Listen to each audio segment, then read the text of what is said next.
Bond force के बारे में और कुछ extra points. We already know कि buoyant force is weight of liquid displaced, है ना, weight of liquid displaced is called buoyant force। अच्छा, weight of liquid displaced होता है buoyant force।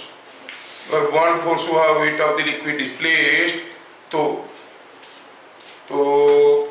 हो सकता है कि कोई सॉलिड को जब हम किसी लिक्विड में डुबाए, हो सकता है कि ढेर सारे किस्म के लिक्विड थे, जैसे हम कहेंगे कि ये एक इंपॉर्टेंट फैक्ट है। सपोज हम कहेंगे कि here is a container of liquid, इसमें कुछ पानी है जिसका डेंसिटी, और कोई लिक्विड है जिसका डेंसिटी D1 है, और यहाँ पर कोई एक दूसरा लाइटर लिक्विड है ऑयल जैसा जो इसके ऊपर फ्लोट कर रहा है, और यहाँ पे आप किसी एक सॉलिड को इसमें डुबाए हो। दिया गया है कि ये जो वॉल्यूम है, ये वॉल्यूम कितना है, चलो मानते हैं V2। ये जो वॉल्यूम है ये कितना है V1। तो आप क्या करोगे, वेट ऑफ लिक्विड डिस्प्लेस्ड वो V2 वॉल्यूम का D2 डेंसिटी का लिक्विड को भगाया है, और V1 वॉल्यूम का D1 डेंसिटी का लिक्विड को भगाया है। तो हम कहेंगे B, ये बहुत इंपॉर्टेंट फैक्ट हुआ, B is equal to V1 और D1 into V1 into G plus D2 into V2 into G। अब सेकेंड लिक्विड के लिए भी उसके ऊपर बॉन्ड फोर्स आएंगे, बिकॉज बॉन्ड फोर्स क्या था, सारा फोर्सेस का रिजल्टेंट। आप कहोगे सर ये लिक्विड कैसे इसको ऑब्सर्व देगा, तो खाली साइड वाइज देगा। अरे नहीं, इसके चलते भी तो यहाँ पर प्रेशर बन रहा है। यहाँ पर जो प्रेशर है वो D2 के लिए भी है, D1 के लिए भी है, तो इसके लिए भी नीचे से प्रेशर आ रहा है। तो दैट इज ऑल्सो डेवलपिंग अब थ्रस्ट। ध्यान रहे कि ये जो सॉलिड इसमें डूबा हुआ है, अगर इसका V2 वॉल्यूम है कोई एक लिक्विड में जिसका डेंसिटी D2 है, V1 वॉल्यूम है कोई एक लिक्विड में जिसका डेंसिटी D1 है, तो नेट ऑफ थ्रस्ट क्या आएगा, weight of the liquid displaced. V1 volume का D1 डेंसिटी का लिक्विड डिस्प्लेस किया है, V2 वॉल्यूम का D2 डेंसिटी का लिक्विड डिस्प्लेस किया है। दोनों का वेट जोड़ देंगे तो मिलेगा बॉन्ड फोर्स, है ना, तो मिलेगा बॉन्ड फोर्स। चलो मैं आपको एक क्वेश्चन देता हूं, छोटा सा एक क्वेश्चन है, ठीक है, समझने के लिए कर लेते हैं।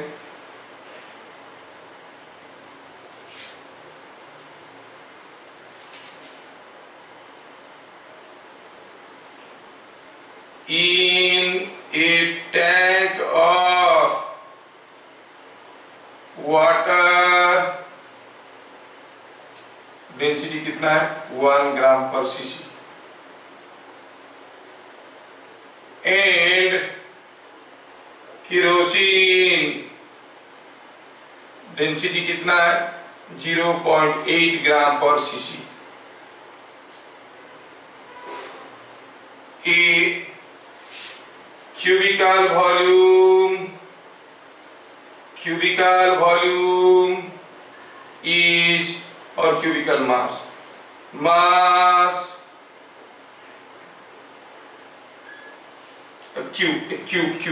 a cube of volume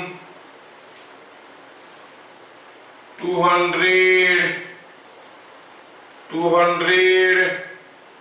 centimeter cube is floating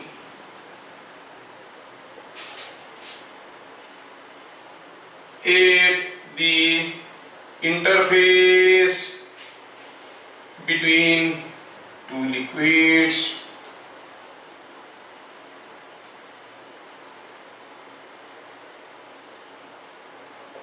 equal volume of the cube. Equal volumes of the cube are in the two liquids. Find mass of cube. How? Mass of cube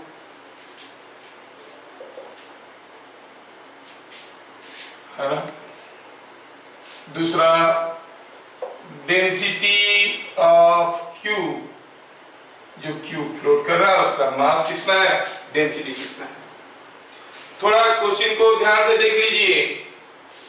कोई एक container में kerosene और water है. Obviously water being high density नीचे रहेगा, kerosene ऊपर रहेगा. ये है केरोसिन का डेंसिटी, वाटर का डेंसिटी. यहाँ पर कोई ब्लॉक ऐसे फ्लोट कर रहा है. Equal volumes are in the two liquids. पूरा वॉल्यूम है 200, मतलब ये है 100 सेंटीमीटर क्यूब, ये है 100 सेंटीमीटर क्यूब. ऐसा करके दोनों में है इक्वल. अब ये रेस्ट में है.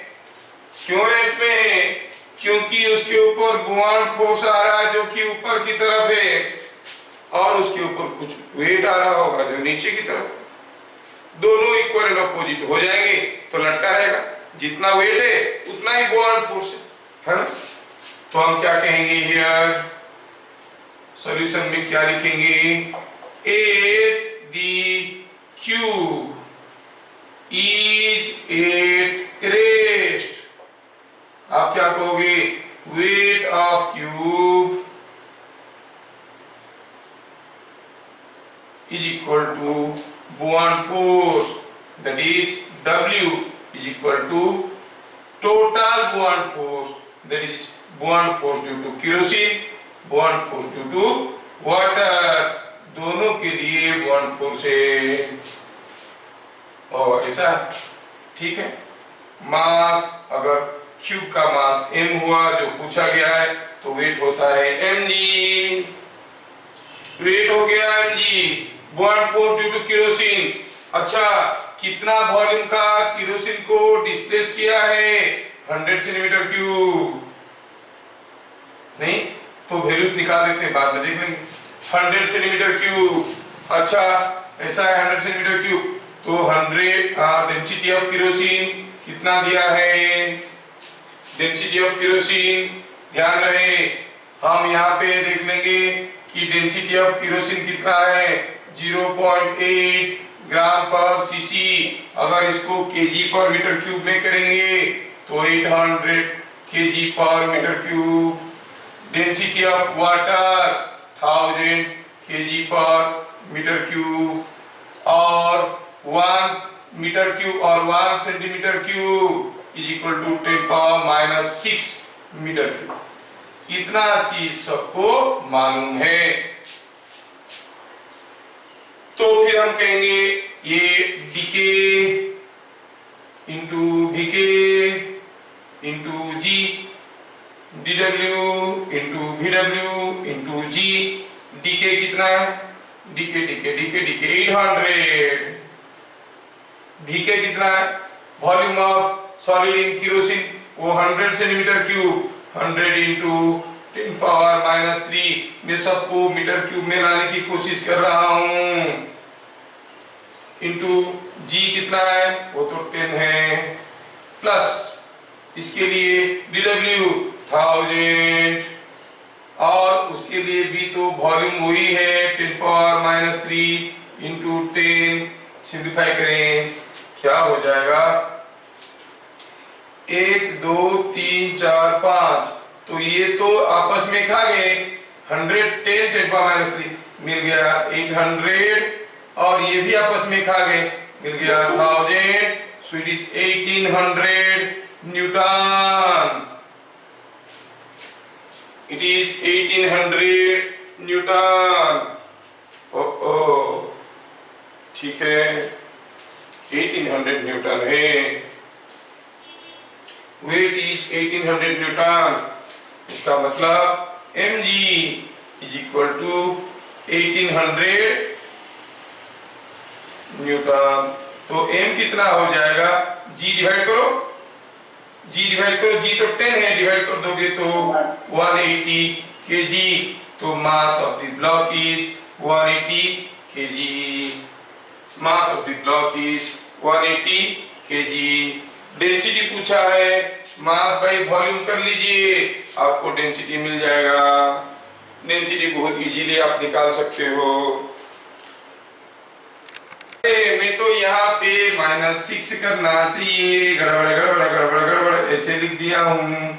तो ये कितना हो जाएगा, और -3 आएगा, 0.8, ये हो जाएगा 1.8 Newton. 1.8 Newton.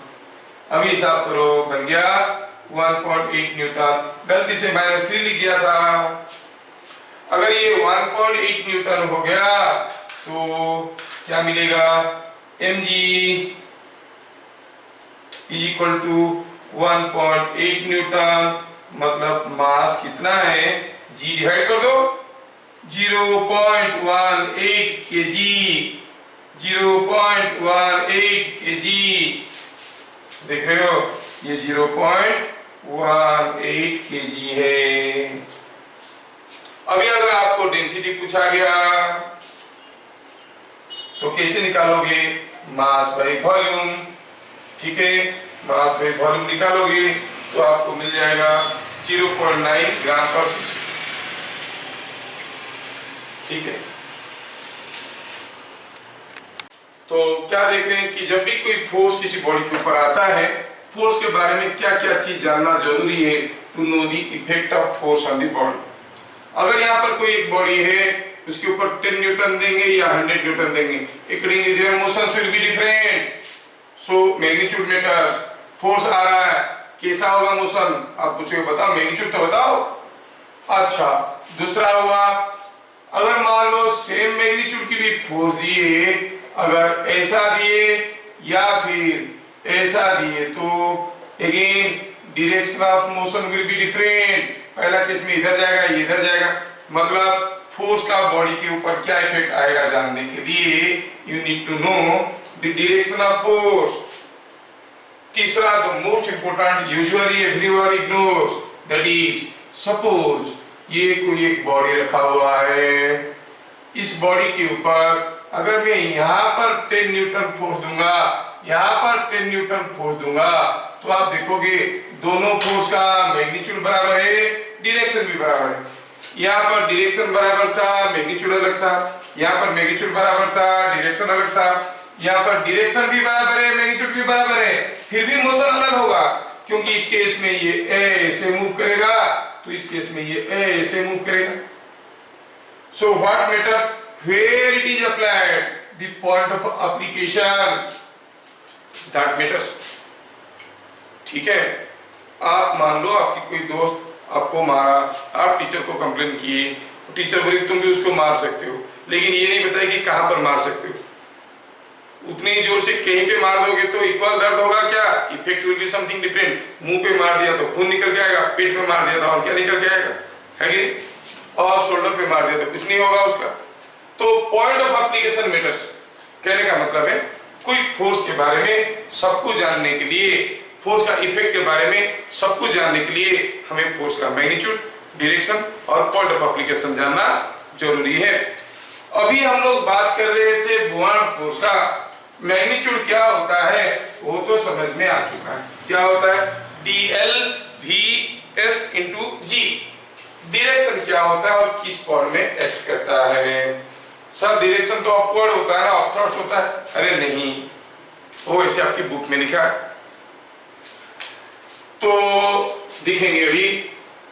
Direction of B is not necessarily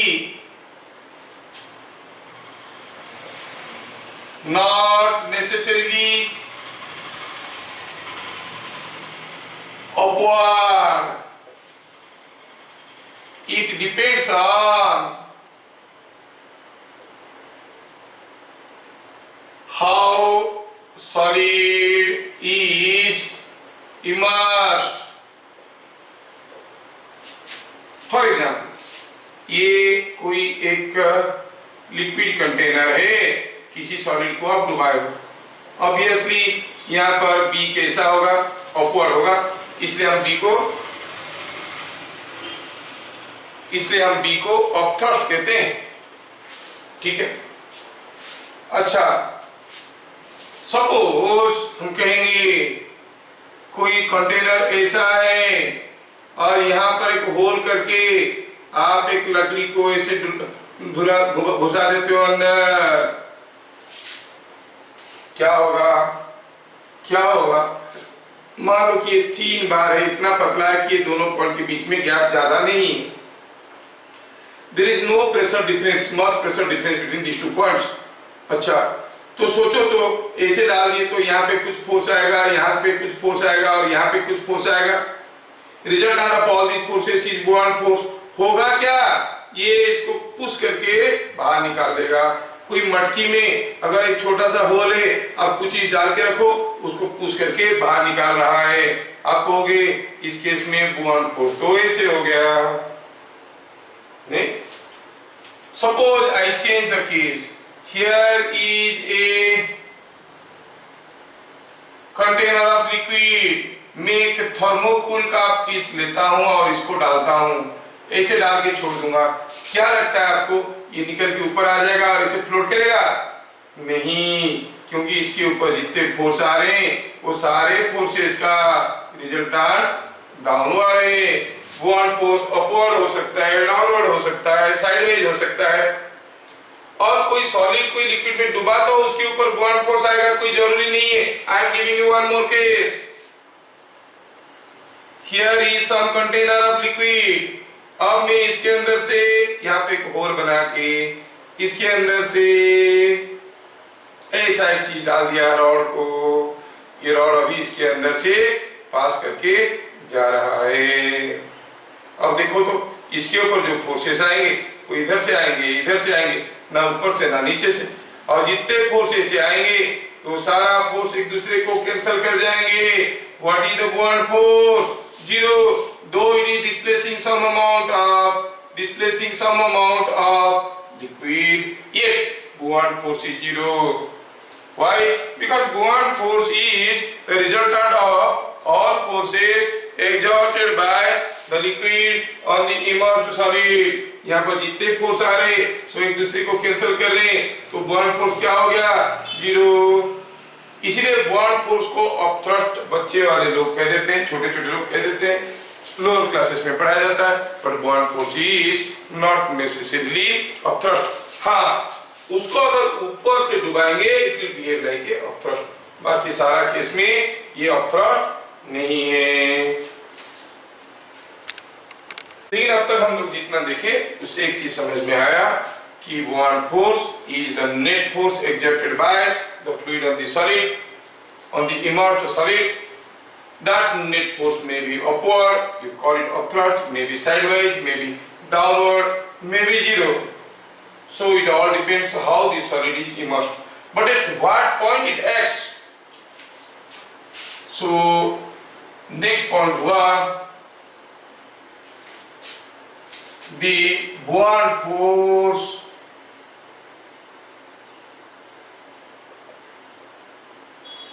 acts at center of volume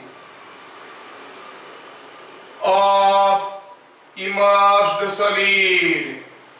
जो डूबा हुआ सॉलिड है उसका सेंटर ऑफ वॉल्यूम में एक्ट करता है। सेंटर ऑफ वॉल्यूम मतलब जो वॉल्यूम डूबा हुआ है उसका सेंटर, जो वॉल्यूम डूबा हुआ है उसका सेंटर। फॉर एग्जाम्पल मैं कहूं कि ये कोई एक डंडे को मैं क्या किया, फ्लूइड में कोई एक लिक्विड में रखा हुआ है, इसमें इस डंडा को डुबा के रखे हैं। एक यूनिफॉर्म डंडा is partly immersed into this fluid medium. ये डंडा अगर यूनिफॉर्म डंडा है तो उसका वेट इसका सेंटर ऑफ ग्रेविटी पे एक्ट कर रहा होगा, यहाँ पे एक्ट कर रहा होगा, weight except the centre of gravity. लेकिन इसके ऊपर भी बुआंट फोर्स भी आ रहा है। बुआंट फोर्स कहां पर आ रहा है?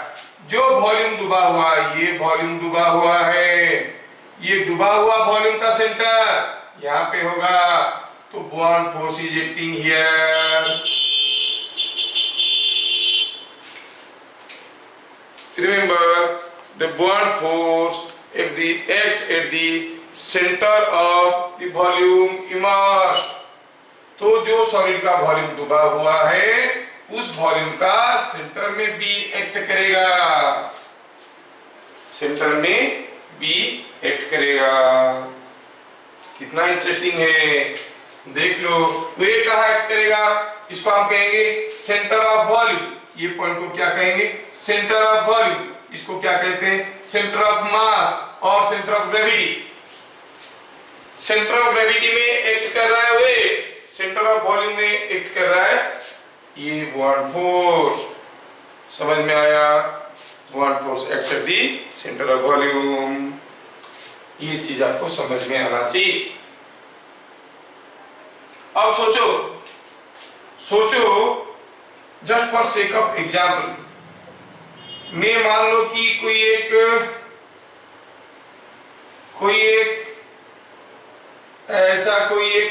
डंडा टाइप का चीज है, सिलिंड्रिकल बॉडी। ये सिलिंड्रिकल बॉडी को हम किसी एक लिक्विड में फ्लोट करवा दिए इन टू डिफरेंट पोजीशंस। पहला केस में इसका ये वाला पार्ट आयरन है, ये आयरन है, और इसका ये वाला पार्ट आयरन है, ये आयरन है। इसका ये वाला पार्ट वुड है, इसका ये वाला पार्ट वुड है।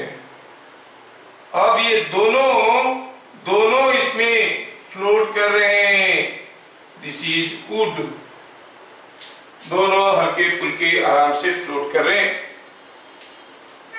इसमें से कौन ज्यादा स्टेबल दिख रहा है आपको? अगर थोड़ा सा इसे धक्का मार दोगे, थोड़ा सा इसे धक्का मार दोगे, कौन गिर जाएगा, कौन वापस खड़ा हो जाएगा? कौन गिर जाएगा, कौन वापस खड़ा हो जाएगा? तो हमें देखना है कि इस केस में ये वजनदार पार्ट है, ये हल्का फुल्का पार्ट है। सेंटर ऑफ ग्रेविटी कहाँ होता है? क्लोज टू दी वजनदार पार्ट से सेंटर ऑफ ग्रेविटी यहाँ पर है। बुआंट सेंटर कहाँ होगा? Buoyant centre means centre of volume. जो डूबा हुआ है वो डूबा हुआ का सेंटर कहाँ? यहाँ पर आ रहा है बी।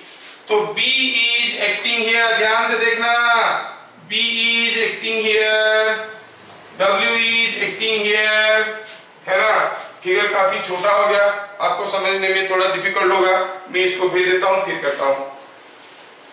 Just a minute. बस ये पॉइंट को दोबारा समझाने के लिए सिर्फ फिगर में ड्रॉ कर रहा हूं।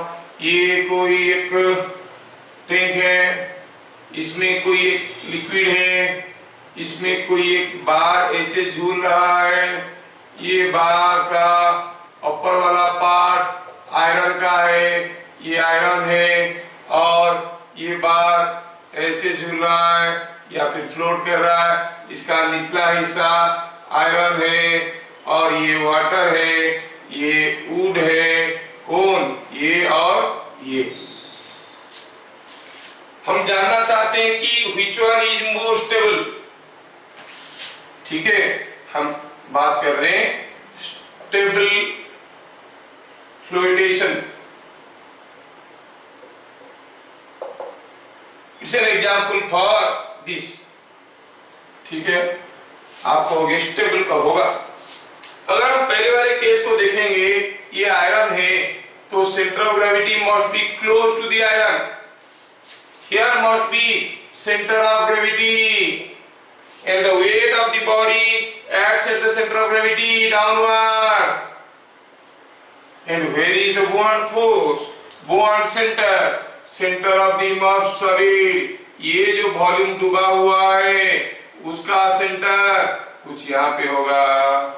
अगर यहाँ पे हुआ तो हम इसको कहेंगे centre of volume, centre of volume.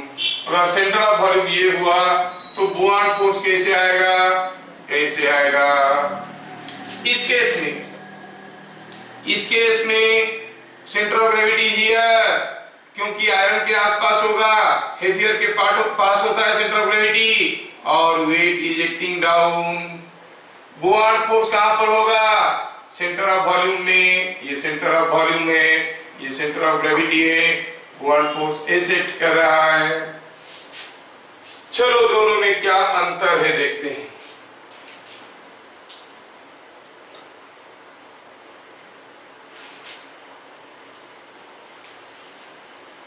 अब थोड़ा इसको धक्का मार के देखते हैं। ये हो गया केस 1, केस 2। केस 1 को थोड़ा धक्का मार दिए, धक्का जैसे मार दिए।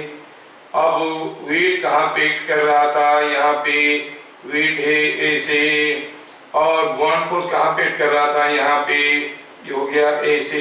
सोचो तो, कोई बॉडी रखा है, ये बॉडी रखा है, इसको ये पॉइंट को नीचे खींचोगे, ये पॉइंट को ऊपर करोगे तो क्या हो जाएगा? एक पॉइंट को नीचे खींचोगे, दूसरा पॉइंट को ऊपर पुश करोगे तो क्या हो जाएगा? यू विल सी क्या हो जाएगा। सोचो, ये डंडा है, इस पॉइंट को आप नीचे खींचोगे, इस पॉइंट को ऊपर उठाओगे तो इसे घूम जाएगा, तो ये इसे घूम जाएगा और घूम के उल्टा गिर जाएगा। So what will happen? It will rotate, falls out of equilibrium position, ये इक्विलिब्रियम पोजीशन से बाहर गिरेगा। जबकि दूसरे केस में अगर देखेंगे, टेढ़ा करके देखो, ये टेढ़ा है पर मेरा है। ऐसा केस में ये वेट यहाँ पर था, वेट यहाँ पे एक्ट कर रहा था, और बुआंट फोर्स ये यहाँ पे एक्ट कर रहा था। अब ये दोनों मिलके इस बॉडी को कैसे घुमाने की कोशिश करेंगे? आप कोई एक बार का ये वाला हिस्सा को नीचे खींचोगे, ये वाला हिस्सा को ऊपर उठाने की कोशिश करोगे, ये ऐसे घूम जाएगा। तो जैसे आप इसको धक्का दोगे फिर से घूम के खड़ा हो जाएगा, इसको धक्का दोगे ये गिर जाएगा। तो रिस्टोर्स ओरिजिनल पोजीशन। तो हम क्या कहेंगे? ये भी फ्लोट कर रहा है, ये भी फ्लोट कर रहा है, ये क्या कहेंगे? ये अनस्टेबल है, ये अनस्टेबल है, और ये स्टेबल है। धक्का मुक्का मारने से भी ये क्या होगा? वापस घूम के आ जाएगा। डिफरेंस क्या था? डिफरेंस क्या था कि here centre of gravity is above centre of volume, here center of gravity is below center of volume. Are you getting the difference? When the center of gravity is above the center of volume or center of gravity is below the center of volume, accordingly they become stable or unstable.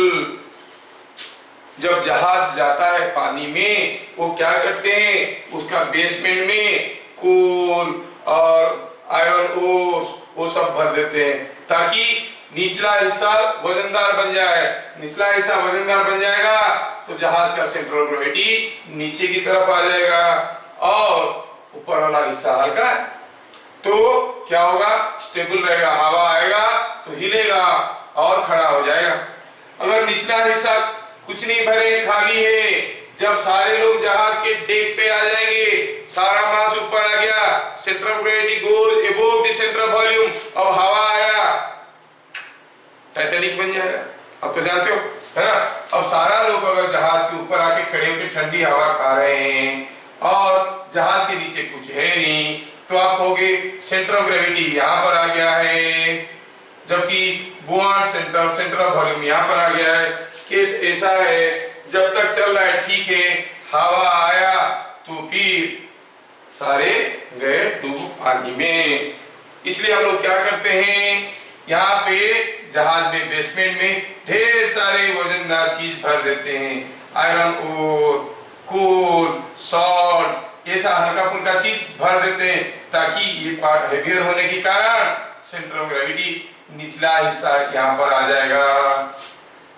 आप लोग तो हिटनी वाला game खेले होगे ना, हिटनी वाला में क्या होता है, पुतला होता है, उसका नीचे लोअर पार्ट हेवी रहता है, उसको बॉक्सिंग मारो मुड़ जाता है फिर खड़ा हो जाता है। क्यों? Because the centre of gravity is below. और उसके ऊपर बुआंट फोर्स भी तो आ रहा है। क्यों? कैसे बुआंट फोर्स है? हवा में तो रखा है। Yes, air is also a fluid, it is displacing some amount of air and that is acting at the centre of volume.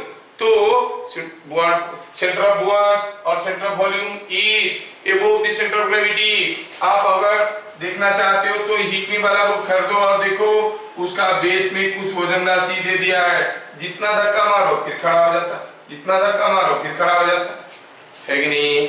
नाम बनता है उसका हिटनी। तो क्या आपको समझ में आया? जब कोई बॉडी फ्लोट कर रहा है, स्टेबल रहने का कंडीशन क्या हुआ? The centre of gravity should be below the centre of volume और above the centre of volume it should be below the centre of volume. कभी कभार ये क्वेश्चन भी पूछते हैं, why iron ores are carried in the basement of a ship to bring the centre of gravity down below the centre of volume. समझ में आया? कोई बॉडी किसी एक फ्लूइड में फ्लोट कर रहा है, कोई बॉडी किसी एक फ्लूइड में फ्लोट कर रहा है, क्या मतलब हुआ उसका? जब कोई बॉडी किसी एक फ्लूइड में फ्लोट कर रहा है, जैसे ये वुडन ब्लॉक है, ये पानी में फ्लोट कर रहा है, फ्लोट कर रहा है मतलब now it is at rest. क्यों? इसके ऊपर तो वेट आ रहा है, उसको गिरना चाहिए। नहीं, उसके साथ साथ उसके ऊपर अपथ्रस्ट भी आ रहा है और वेट भी आ रहा है और ये रेस्ट में है, तो हम क्या कहेंगे? For a floating body, floating body weight must be equal to upthrust। समझ में आया? ये चीज हमें समझ में आया। दूसरा, तो चलो मानते हैं Vs is volume of solid, Vi is volume of solid inside liquid, rho s or ds is density of solid, dl is density of liquid। ये हम लोग एस्यूम कर रहे हैं। मतलब हुआ यूं कि एक सॉलिड है जो किसी एक लिक्विड में फ्लोट कर रहा है और उस सॉलिड का कितना वॉल्यूम लिक्विड के अंदर है, ये वॉल्यूम कितना है, ये Vi। तो फिर Vs क्या? Vs is the total volume of the solid, total volume of the solid. और इसका डेंसिटी कितना है? ds, इसका डेंसिटी dl। ये हाल है। तो आप क्या कहोगे? वेट कितना हो जाएगा? W is weight of solid कितना है? It is m into g। m क्या होता है? Density of solid into volume of solid into g, ds vs g। Density into volume gives you the mass, that's into g is the weight. ये बात ठीक है। What is the buoyant force? It is weight of liquid displaced. ये कितना liquid को displace किया है?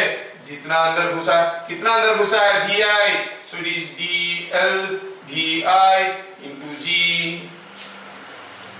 b is equal to w, b is equal to w है ना? ये जो रिलेशन है b is equal to w, उसे क्या मिला? 10 आप कहोगे dl B is equal to W implies dl vi, G is equal to ds vs G, एक G दूसरा G को खाया, तो vi by vs is ds by dl, ये आया रिलेशन। तो जो वॉल्यूम है inside, ratio of volume inside to the total volume is equal to density of the solid by density of liquid. तो इसमें से हमें क्या समझ में आता है? बीट नंबर 3 में देखेंगे कि vi is always less than vs, क्योंकि vs is total volume, vi is the volume inside, obviously पूरा वॉल्यूम से कम होगा, implies dis is less than dl। अगर ये इससे छोटा हुआ तो ये इससे छोटा होना पड़ेगा, मतलब फ्लोटेशन का कंडीशन क्या हुआ? So for floating, therefore for floating density of solid must be less than density of liquid। तो कोई भी चीज अगर कोई दूसरा चीज में फ्लोट कर रहा है तो आप बता दोगे कि जो फ्लोट कर रहा है उसका डेंसिटी जिसमें फ्लोट कर रहा है उसका डेंसिटी से कम है, इसीलिए तो फ्लोट कर रहा है ना।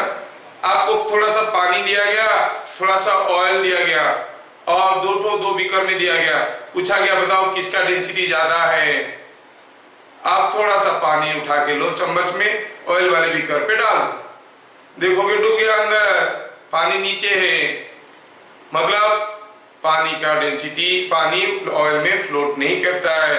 अब एक चम्मच ऑयल ले लो, पानी वाले बीकर पे डाल दो, देखो ऊपर ही बैठा हुआ है, मतलब density of oil is less than density of water, इसीलिए फ्लोट कर रहा है ऊपर। बड़ा इंटरेस्टिंग चीज है और इम्पोर्टेंट चीज है, you must remember and apply in numericals.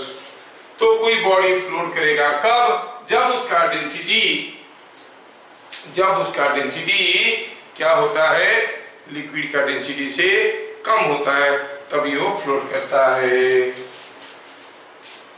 अच्छा, और एक चीज समझ में आया, अगर if density of solid is more than density of liquid then it sinks, वो डूब जाएगा।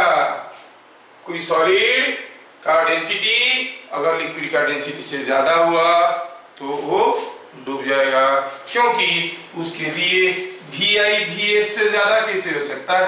vi तो पूरा का एक पार्ट है, एक पार्ट पूरे से बड़ा कैसे हो सकता है, ज्यादा कैसे हो सकता है? तो डूब जाता है ना। तो इसमें आपको समझ में आना चाहिए कि a part cannot be bigger than the whole, and the moment you try to feel that the part is bigger than the whole, डूबेगा। हम लोग कभी कभार अपने आप को माँ बाप से भी बड़े सोच लेते हैं, we are part of our parents, they are the whole, you cannot be bigger। जो बच्चे अपना ईगो दिखाते हैं, माँ बाप से भी ऊपर सोचने लगते हैं, what happens? They sink, सीधे पानी के अंदर। However, अगर if ds is equal to dl, ds और dl दोनों बराबर है, तो क्या होगा? तो फिर फॉर्मूले को देखो, vi will be equal to vs, मतलब ये हुआ कि solid floats being completely immersed,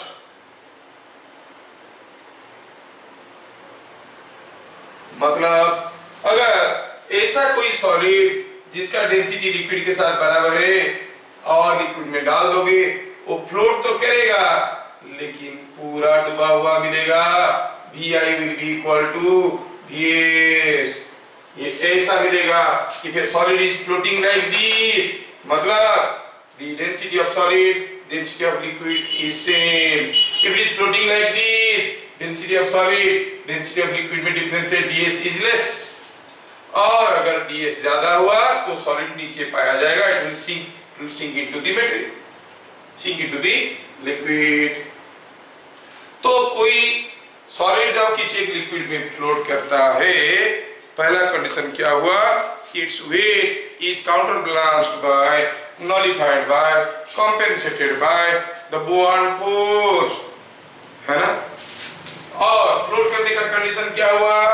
कि the solid density must be less than liquid density, and in such case when it floats, volume of the solid inside the liquid by total volume of the solid is equal to density of the liquid by density of the solid by density of the liquid. And if ds is more than dl, it cannot float, it sinks. If ds is equal to dl, it floats, being completely immersed. Now, if you have really understood everything, it is your time to answer. When a body is floating like this, if I press it slightly down, थोड़ा नीचे push करता हूँ और छोड़ देता हूँ, तो क्या होगा? वहीं पे रुक जाएगा, डूब जाएगा, वापस आ जाएगा।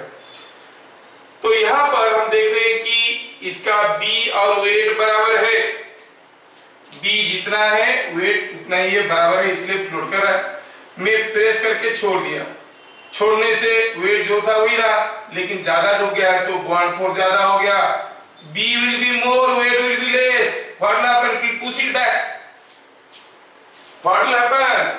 b becomes more than the weight, so b will push it back towards the original position. Think of this case. If this solid is slightly pushed down, यहाँ पे ले आओ, तो पुश करके यहाँ तक ले आए, अब छोड़ दिए, क्या ये वापस जाएगा? सोचो, जब यहाँ पर था, इसके ऊपर जो बुआंट फोर्स था और जो वेट था, they were counterbalancing each other. यहाँ पर लाने के बाद वेट तो वही रहा, बुआंट फोर्स बढ़ा कि घटा?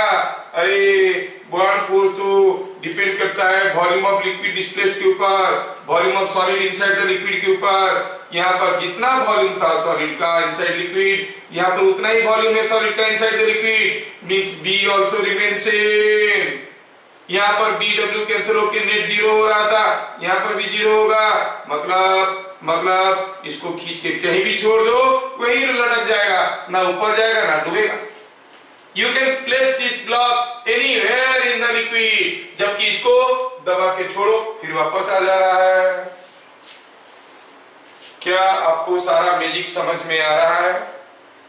सर